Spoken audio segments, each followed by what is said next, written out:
আমরা অপরাধী বলতে কাদের বুঝি? যারা অপরাধ করে, অন্যায় করে।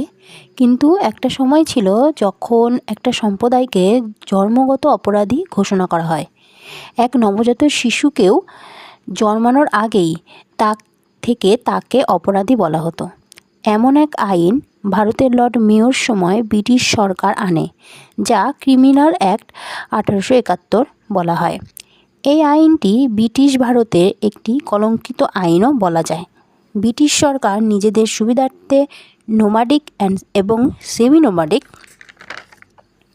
ট্রাইবকে এই আইনের আওতায় আনে, যাদেরকে আমরা যাযাবর জাতি বলে জানি, যাদের পার্মানেন্ট থাকার কোনো জায়গা ছিল না এবং পার্মানেন্ট কোনো কাজও ছিল না। তাদের স্থায়ী কোনো কাজ ও বাসস্থান না থাকার কারণে ব্রিটিশ সরকার ভারতের ওপর প্রভুত্ব স্থাপনে ও শাসন কার্যে অনেক বাধা আসতে থাকে, যাতে ব্রিটিশ সরকারের কোনো সমস্যার সম্মুখীন হতে না হয়।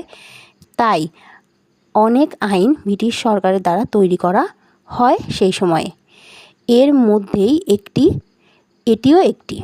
কিন্তু ভারত সরকার স্বাধীনতার পরে 1952 সালে এই আইনকে নিষিদ্ধ করে এবং এই ট্রাইবদের ডিনোটিফাইড ট্রাইবস এর আওতায় আনা হয়, যাকে শর্টকাটে ডিএনটি বলি।